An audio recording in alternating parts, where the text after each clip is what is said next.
She was just a broken artist with charcoal-stained fingers when she heard the shove. Without thinking, she turned her messenger bag into a weapon to save an elegant stranger from a brutal mugging. What she didn't know, the woman was the Mafia boss's mother. And now, whether she likes it or not, his violent empire has marked her as protected and hunted. The cold hit Kate first. February wind cutting through the meatpacking district like a razor, mixing with the stench of old meat and diesel exhaust. She pulled her threadbare peacoat tighter, her canvas sneakers soaked through as she trudged home past the shuttered warehouses. 4 years in New York, and she still took this route every Thursday night after her shift at the frame shop. It saved her 12 minutes and a $2.90 subway fare she needed for her brother's prescription refill. Tonight she regretted it. "Please just take it." A woman's voice cut through the darkness, sharp with terror but laced with command. Kate stopped dead. Her hand instinctively reached for her keys, threading them between her knuckles the way her self-defense instructor had shown her. The class she'd taken once and never finished because she couldn't afford the second session. Her pulse thundered in her ears as she peered around a rusted dumpster. 2 men in black tactical gear had pinned an older woman against the graffitied brick wall. The flickering neon sign from a closed club above cast everything in sickly pink and green, making the scene look like something out of a crime thriller Kate couldn't afford to watch. One of the men wrenched at the woman's leather handbag, yanking so violently she stumbled sideways into a puddle. "The bracelet too, Grandma. Don't waste our time." The older woman was maybe 70, but elegant even in crisis. Silver hair swept into a neat chignon, a cashmere coat that probably cost more than Kate's yearly rent. But it was her face that Kate noticed most. Even from 30 feet away, even cornered and afraid, there was something unbroken in her expression. Something that refused to beg. "You have the bag," the woman said, her voice steady despite her hands shaking. "That should be enough." It wasn't enough. It never was. Before we get deep into the story, please let me know in the comments where you're watching from. Hit subscribe if you're hooked in and ready to enjoy this story. Because tomorrow, I have another beautiful story to share with you and I don't want you to miss it for anything. Now let's get into story. The cold hit Kate first. February wind cutting through the meatpacking district like a razor, mixing with the stench of old meat and diesel exhaust. She pulled her threadbare peacoat tighter, her canvas sneakers soaked through as she trudged home past the shuttered warehouses. 4 years in New York, and she still took this route every Thursday night after her shift at the frame shop. It saved her 12 minutes and a $2.90 subway fare she needed for her brother's prescription refill. Tonight she regretted it. "Please just take it." A woman's voice cut through the darkness, sharp with terror but laced with command. Kate stopped dead.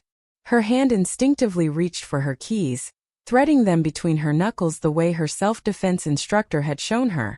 The class she'd taken once and never finished because she couldn't afford the second session. Her pulse thundered in her ears as she peered around a rusted dumpster. 2 men in black tactical gear had pinned an older woman against the graffitied brick wall. The flickering neon sign from a closed club above cast everything in sickly pink and green, making the scene look like something out of a crime thriller Kate couldn't afford to watch.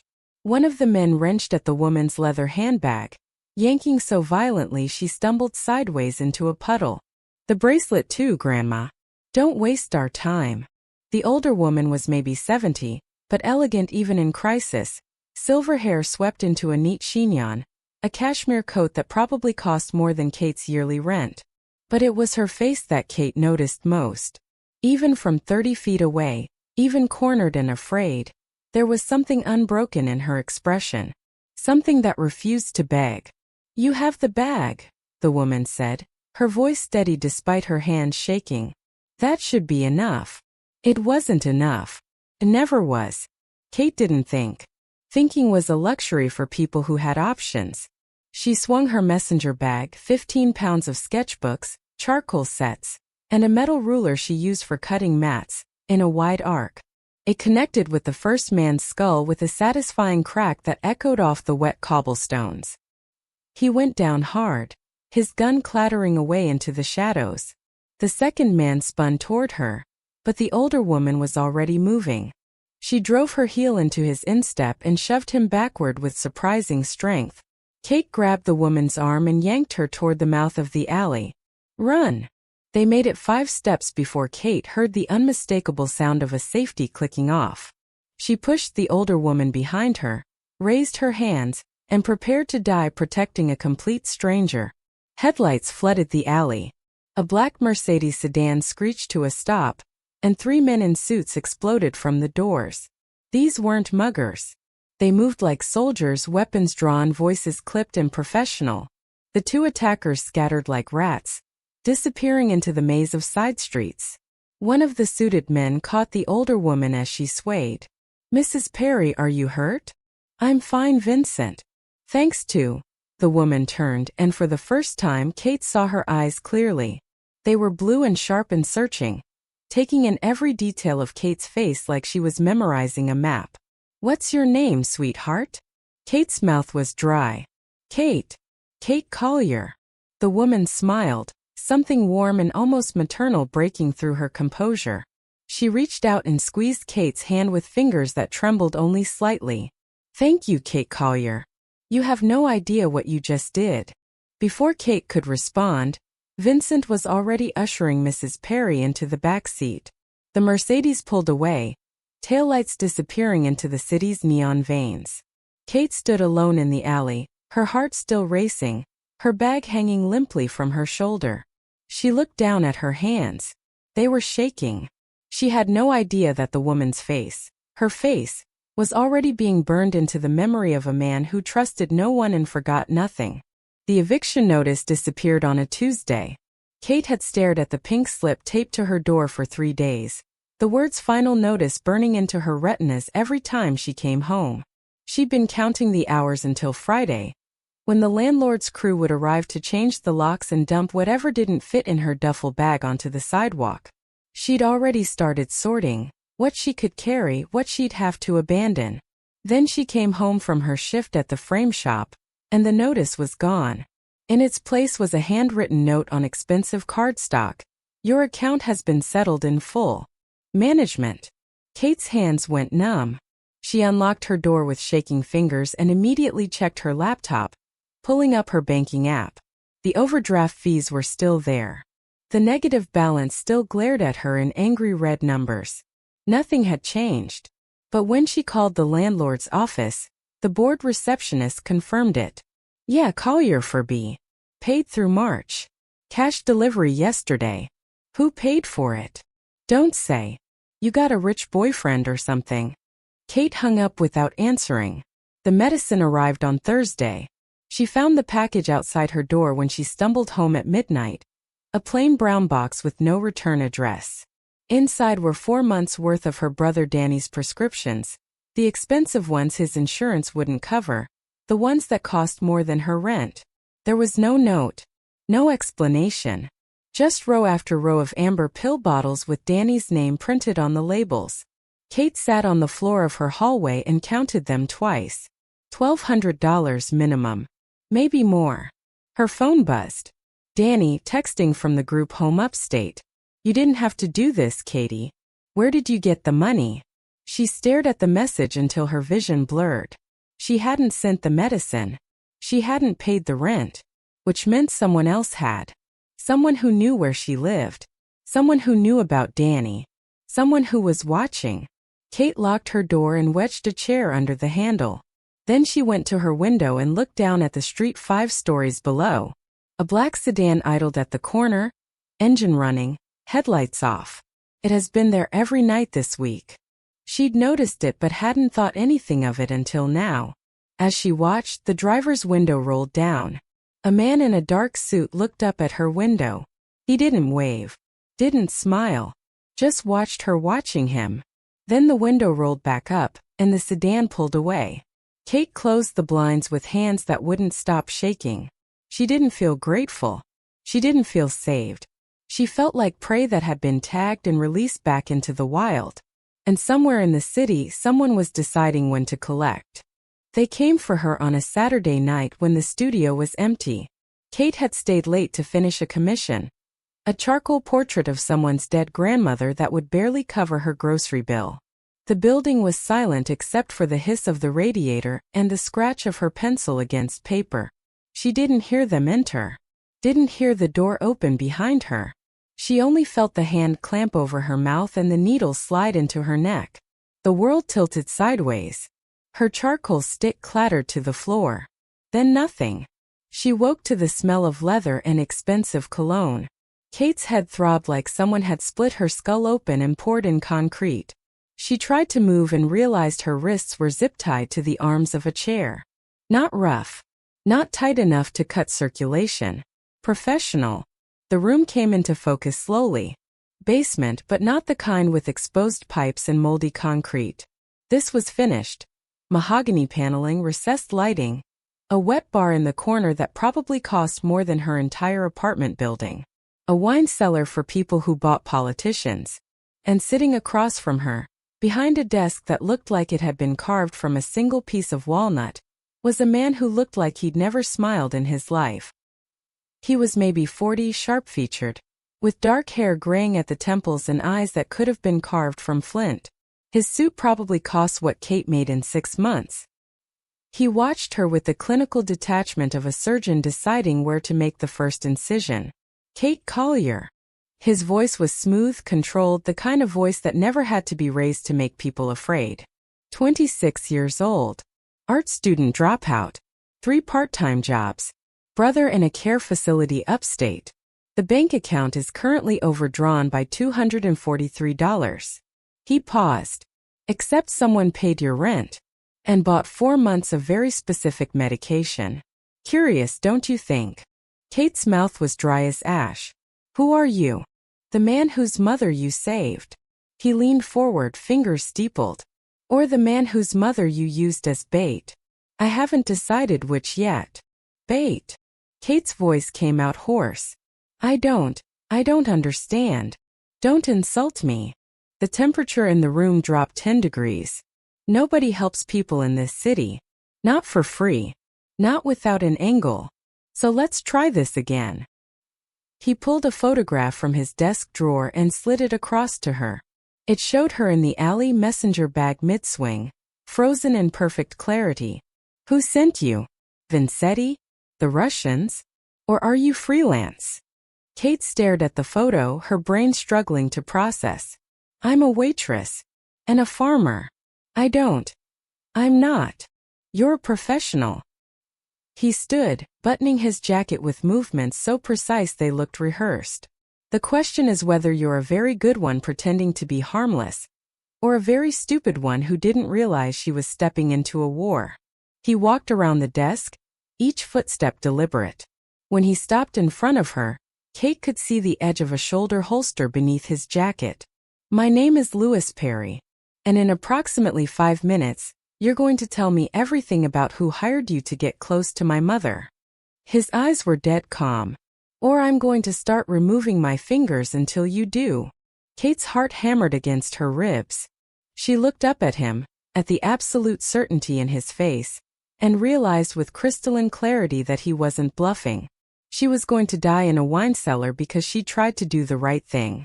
The door at the top of the stairs opened before Louis could reach for his knife. Louis Michael Perry, you put that girl down this instant. The voice cut through the basement like a whip crack. Louis froze, his hand still hovering near his jacket. Kate watched something she wouldn't have believed possible flicker across his face. Not quite fear but close. Deference. The woman from the alley descended the stairs with the regal bearing of someone who'd never been told no in her life. She looked different in the light, smaller, older, but somehow more formidable. Her blue eyes locked onto her son with the kind of disappointment that could strip paint. Ma, this doesn't concern me? Molly Perry's laugh was sharp enough to draw blood. The girl who saved my life is zip-tied to a chair in your torture room, and it doesn't concern me? She moved past Louis like he wasn't there and stood directly in front of Kate. Up close, Kate could see the fading bruise on her temple from where she'd hit the wall. What's your name, sweetheart? Kate. Her voice came out steadier than she expected. Kate Collier. Well, Kate Collier, I apologize for my son. He has trust issues. Molly turned to Louis. her voice dropping to something colder than permafrost. Cut her loose. Now. Ma, you don't understand. I understand perfectly. Molly's words came out clipped precise. I understand that I raised you better than this. I understand that this girl threw herself between me and two armed men without hesitation. I understand that she had $12 in her pocket and still chose to help a stranger. She stepped closer to Louis, and despite being a foot shorter, she somehow made him look small. And I understand that you've become so paranoid, so eaten up by this life, that you can't recognize basic human decency when it's staring you in the face. The silence stretched like a wire pulled taut. Louis's jaw worked like he was chewing glass. Finally, he pulled a knife from his pocket and cut Kate's restraints with two precise movements. Kate rubbed her wrists, her eyes never leaving Louis. She should have been terrified. Should have been crying or begging or playing whatever role would keep her alive. Instead, she found herself looking at him with something close to pity. You must be exhausted, she said quietly. Living like everyone's an enemy. Louis went very still. His mother made a sound that might have been a surprised laugh. What did you say? Kate stood, her legs shaky but holding. She was close enough now to see the shadows under his eyes, the tension carved into the corners of his mouth. I said you must be tired. Seeing threats everywhere. Never trusting anyone. She picked up her messenger bag from where it had been dumped in the corner. I don't know what kind of world you live in, Mr. Perry, but in mine, sometimes people just help because it's the right thing to do. Louis stared at her like she was an equation he couldn't solve. Nobody's that naive. I'm not naive. Kate met his eyes without flinching. I'm just not afraid of you. It was a lie. She was terrified. But something about the way his mother was watching, proud, almost hopeful, made Kate stand straighter. Made her refuse to look away. Louis circled her slowly, studying her like a specimen under glass. When he spoke again, his voice had changed. Still cold but laced with something else. Curiosity, maybe. Or respect. You should be afraid of me, Miss Collier. Probably. Kate shouldered her back. Can I go now? Or are you going to threaten my fingers again? Molly laughed outright. Louis looked like he'd been slapped. They drove her home in the same black Mercedes that had taken Molly away from the alley. Kate sat in the back seat with her messenger bag clutched to her chest, trying not to think about the fact that these men knew where she lived. I had always known. Louis rode in the front passenger seat, silent as a gravestone. He hadn't spoken since his mother had ordered Vincent to take Kate home. Hadn't looked at her. But Kate could feel his attention like a physical weight, assessing, calculating. The car pulled up outside her building at 3 in the morning. The street was empty except for a homeless man sleeping in a doorway and a bodega cat prowling between trash cans. Vincent opened her door with the same precision he probably used to load a gun. Miss Collier. Louis's voice stopped her before she could escape. He turned in his seat, his face half-shadowed. Wait. He stepped out of the car and retrieved something from the trunk. When he came around to her side, he was carrying a briefcase. Aluminum, expensive, with a combination lock that probably cost more than Kate's laptop. He held it out to her. Kate stared at it like it was a live grenade. What is that? Consider it a thank you. From my mother. His expression gave away nothing. For services rendered. I don't want your money. It's not a request. Louis set the briefcase at her feet. Inside is $50,000. Cash. Consider it compensation for your time tonight.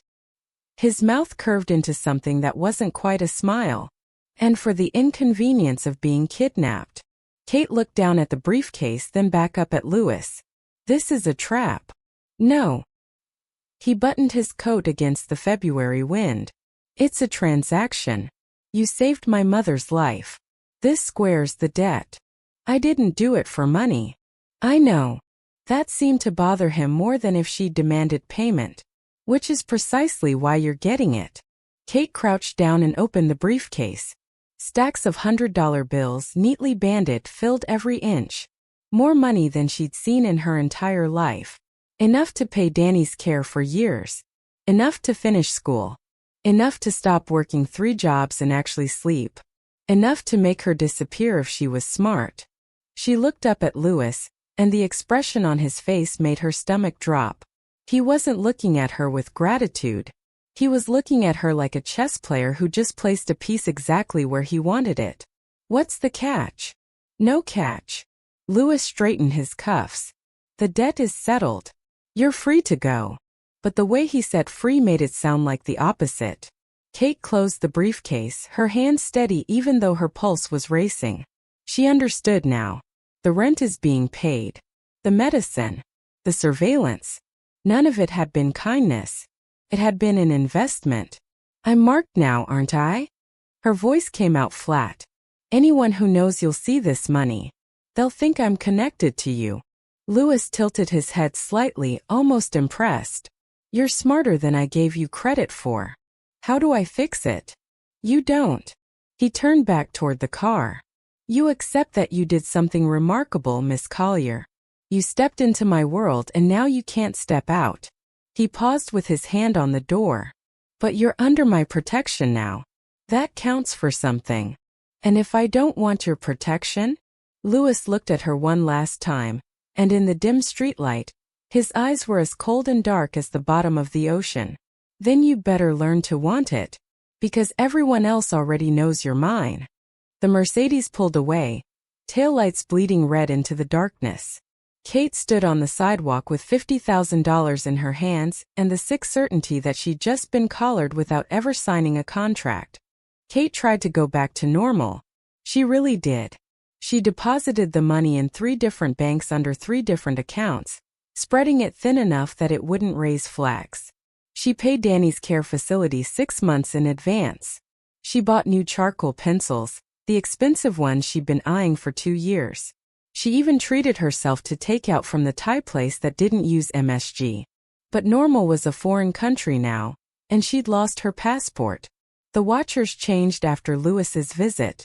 The black Mercedes was gone, replaced by rotating vehicles that tried harder to blend in. A blue Honda one day, a gray pickup the next. Kate started cataloging them in her sketchbook, drawing license plates from memory during her breaks at the frame shop. She wasn't the only one watching.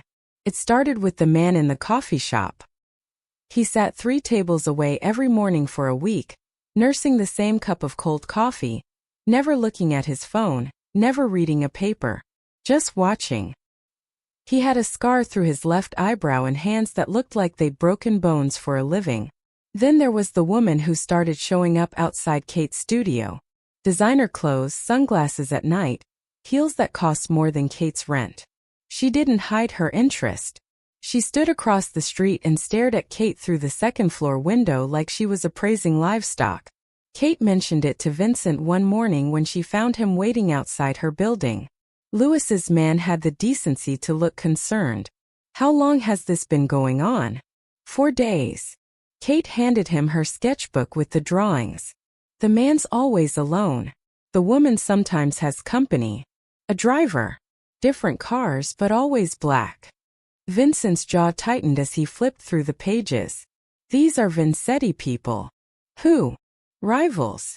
He handed back the sketchbook. They're testing the perimeter. Seeing how close they can get before we respond. Kate's blood went cold. Why would they care about me? Vincent looked at her like she'd asked why water was wet. Because Mr. Perry showed you mercy, Miss Collier. He paid your debts. He let you walk away. In our world, that makes you either leverage or a weakness. He buttoned his coat. They're trying to figure out which. The frame shop manager fired her on Thursday. Kate had worked there for 2 years without a single complaint. But when she showed up for her shift, Dennis was waiting by the register with an envelope of cash and an expression that said he'd already made up his mind. I'm sorry, Kate. I can't have this. Have what? He gestured toward the window. The woman in designer clothes was standing across the street, smoking a cigarette, watching them through the glass. That. Whatever trouble you're in, I can't afford to be part of it. Dennis pressed the envelope into her hands. 2 weeks severance. Please don't come back. Kate lost her waitressing job the next day. Same story. different watchers. These were men, though 3 of them, sitting in a booth by the window, ordering nothing, saying nothing. Just presence as intimidation. By Saturday, Kate had no jobs and a target painted on her back in letters only monsters could read. She sat in her studio that night, surrounded by half-finished sketches, and realized Louis had been right. She couldn't step out of his world. But what he hadn't told her, what maybe he hadn't realized, was that his enemies wouldn't let her stay in it safely either. She was caught in the space between, and the walls were closing in. The surveillance wasn't protection anymore. It was a countdown. Kate smelled it before she saw it. She'd been at the bodega picking up ramen and instant coffee, the only groceries her paranoia would allow her to buy in person anymore. The walk back to her building took 4 minutes. 4 minutes during which Vincentis had turned her studio into a crime scene.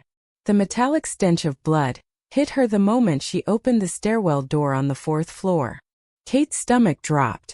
Her apartment door hung open, the lock shattered, splinters of wood scattered across the hallway like broken teeth. She should have run. Should have called Vincent or the police or anyone. Instead, she stepped inside because some part of her needed to see what had been taken from her. Nothing had been stolen. That would have been mercy. Her studio looked like something had been slaughtered in it. The furniture was overturned, cushions slashed open, stuffing spilling out like guts. Her sketchbooks had been torn apart, pages scattered across the floor like fallen leaves. Every canvas she owned had been destroyed, slashed with what looked like box cutters, frames smashed, years of work reduced to ribbons. But that wasn't the message. The message was on her easel. Her latest commission, the portrait of someone's grandmother she'd been working on for 3 weeks, had been painted over. Not with paint, with blood. Fresh enough that it was still dripping down the canvas in thick, dark rivulets. The words were crude, finger-painted in strokes that suggested someone had enjoyed the work. "Tell Perry we know where his pet sleeps." Kate's knees went weak. She grabbed the edge of her work table to stay upright, her vision tunneling. The blood was still warm. They'd been here minutes ago. Maybe they were still here. She spun around, heart hammering, but the apartment was empty. Just her and the wreckage and the smell of copper thick enough to choke on. Her phone rang. She nearly dropped it, pulling it from her pocket. "Miss Collier." Vincent's voice was tight with urgency. "Where are you?" "My apartment." Her voice cracked. "They were here. Get out. Now. Don't take anything, don't look back, just." "They left a message." Kate stared at the canvas, at the blood still glistening under her studio lights. "For Louis." Vincent swore in Italian. "Read it to me." Kate's hands were shaking so hard she could barely hold the phone. She read the words, and the silence that followed was worse than any response. "Listen to me very carefully." Vincent's voice had gone cold and professional, the tone of someone preparing for violence. "Lock yourself in the bathroom. Put something heavy against the door. I'm 10 minutes out." "What about Louis? Doesn't he need to?" "Mr. Perry already knows." There was something dark in Vincent's tone. Vincentis made sure of that. They sent him photos while they were working. Kate's stomach lurched. "Photos? Of your apartment? Of the blood? Of the message?" Vincent paused. "And of you, Miss Collier. Walking into the bodega. They wanted him to know you were alive when they broke in. That they could have waited. That they chose not to." Kate looked around her destroyed studio. At the life she built from nothing now reduced to a threat scrawled in someone else's blood. She thought about running. About taking Louis's money and disappearing into a different city with a different name. But looking at that canvas, at the contempt and cruelty in every dripping letter, something shifted inside her. Something that felt less like fear and more like rage. They'd come into her home. They'd destroyed her work. They'd used her as a pawn in a game she never agreed to play. And they'd done it all to send a message to a man who thought he owned her. Kate wiped her eyes with the back of her hand. When she spoke again, her voice was steady. "Vincent. I need Louis's address." Vincent picked her up in the Mercedes with 2 other men Kate didn't recognize. Nobody spoke during the drive. They handed her a bottle of water and a towel to wipe the blood off her hands. Blood she didn't remember getting on her skin. She sat in the back seat and watched the city blur past, her mind numb and screaming at the same time. They took her to a penthouse in Tribeca, the kind of building where the doorman wore white gloves and the elevator required a key card. Lewis's world all the way up. He was waiting in a study that overlooked the Hudson, standing by floor-to-ceiling windows with a glass of whiskey in his hand. He didn't turn when she entered, didn't acknowledge her presence until Vincent closed the door, leaving them alone. They used pig's blood. His voice was conversational, almost detached. In case you were wondering, from a butcher shop in Queens they use for disposal. Kate stared at his back, at the perfect line of his shoulders in that expensive suit, and something inside her snapped. You knew. Lewis took a sip of his drink. I suspected. You knew they were watching me. Kate's voice was rising, her hands clenched into fists. You knew they'd come for me eventually. That's why you gave me the money. That's why you made such a show of letting me go. I gave you the money because my mother insisted. Bullshit. The word came out like a slap. Lewis finally turned to look at her, one eyebrow raised. Kate stepped closer, her fear burned away by a rage so pure it felt like clarity. You used me. You paid my rent and bought my brother's medicine and gave me that briefcase knowing exactly what it would look like to your enemies. You turned me into bait. Lewis set down his glass with deliberate care. I turned you into a test. A test. Kate laughed high and sharp. My life is a test? Your life is a variable. He moved toward her with that same predatory grace from the basement, each step measured. I needed to know if the Vincettis were tracking my movements, if they had eyes on my operations. You were convenient. Convenient. Kate's vision swam. They destroyed everything I own. They threatened to kill me. And I was convenient. You're alive, aren't you? Lewis stopped close enough that she could smell his cologne, see the absolute absence of guilt in his eyes. Vincent had men on you the entire time. You were never in real danger. Never in. Kate couldn't finish the sentence. She looked at him, really looked at him, and saw what his mother had been trying to warn her about. Lewis Perry wasn't paranoid. He was sociopathic. He saw people as pieces on a board, and she'd been stupid enough to think she was different. I saved your mother's life. And I paid you for it. His expression didn't change. The debt is settled, Miss Collier. What happened today is unfortunate, but it's not my responsibility. Something cold and sharp crystallized in Kate's chest. She thought about the briefcase full of money still hidden in her apartment. About the life Lewis had dismantled with his gift. About the choice he'd stolen from her the moment he decided she was useful. You're right, she said quietly. The debt is settled. Lewis nodded, already turning back to his window, already dismissing her. Which means I don't owe you anything anymore. He paused. Kate stepped forward, her voice dropping to something that could cut glass. You wanted to know if your enemies were watching? Congratulations. They are. And now they think I'm your weakness. She moved until she was standing beside him at the window, meeting his reflection in the glass. So here's my test for you, Mr. Perry. Either you finish what you started and put me in the ground yourself, or you help me burn the Vincettis to ash before they come back for round 2. Lewis turned his head slowly, studying her like she was a new species he just discovered. You're threatening me? I'm giving you a choice. Kate held his gaze without flinching. Because unlike you, I believe people deserve those. Lewis didn't answer that night. He stood at the window for a long moment, his expression unreadable, then told Vincent to take Kate to a hotel. Somewhere safe. Somewhere the Vincettis couldn't find her. Kate refused. She went back to her destroyed apartment, packed what little remained worth saving into her messenger bag, and spent the night in a 24-hour diner with her phone off and a steak knife from her kitchen tucked in her coat pocket.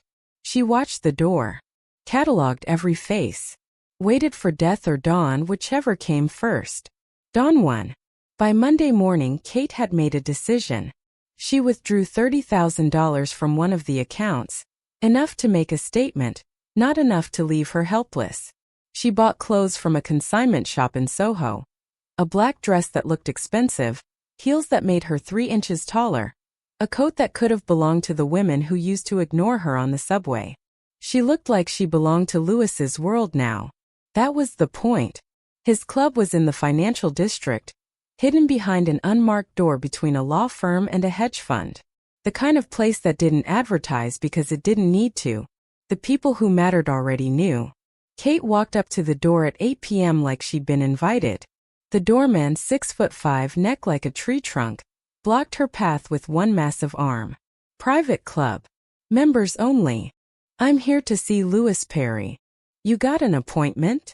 Kate opened her messenger bag and pulled out $10,000 in banded cash. She set it on the doorman's podium like she was checking a coat. Now I do.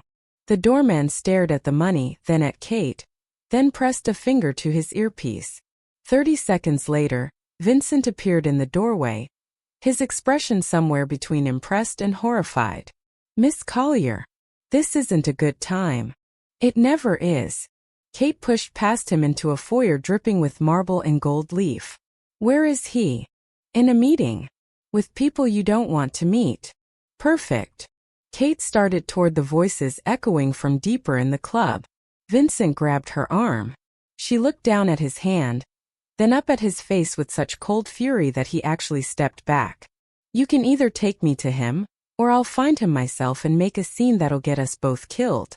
Your choice. Vincent swore under his breath and led her through a corridor lined with oil paintings of dead men in expensive suits. They stopped outside a room where Kate could hear Lewis's voice, low and dangerous, speaking in Italian. Vincent knocked once. The conversation stopped. What? Lewis's voice came through the door like a blade. You have a visitor, sir. Silence. Then footsteps. The door opened and Lewis stood there in shirt sleeves, his tie loosened, his expression thunderous. Behind him, Kate could see 4 other men around a table. They were all staring at her like she was a bomb with a lit fuse. Miss Collier.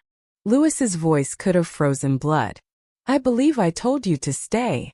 I'm done hiding. Kate stepped forward, forcing him to either move or let her push past. He moved. She walked into the room, set her messenger bag on the conference table, and faced the men who ran the city's underworld like she belonged there. My name is Kate Collier. The Vincettas think I'm Lewis Perry's weakness. They're wrong. She opened her bag and pulled out the remaining $20,000, spreading it across the table. I'm his investment, and I'm here to make sure it pays off. One of the men laughed. Another reached for his gun. Lewis held up a hand and the room went still. He studied Kate with that same calculating expression from the basement, but this time there was something else beneath it. Something that might have been respect. You have 30 seconds to tell me why I shouldn't have Vincent throw you out. Kate met his eyes. Because I'm the only person in this room who isn't afraid of you. And right now, you need someone who can walk into Vincetti's world without being recognized as one of yours. She leaned forward, her voice dropping. You used me as bait once. Let me use myself as a weapon. Lewis was quiet for a long moment. Then slowly he smiled. It was the first real smile Kate had seen from him, and it was absolutely terrifying. Gentlemen, he said, never taking his eyes off Kate. It seems we have a volunteer. Thank you for watching this story to the end. If you enjoyed this story, you will surely love the next one. It is as crazier and more intriguing as can ever imagine. So do check it out. Click on the image showing on your screen right now to watch the next one.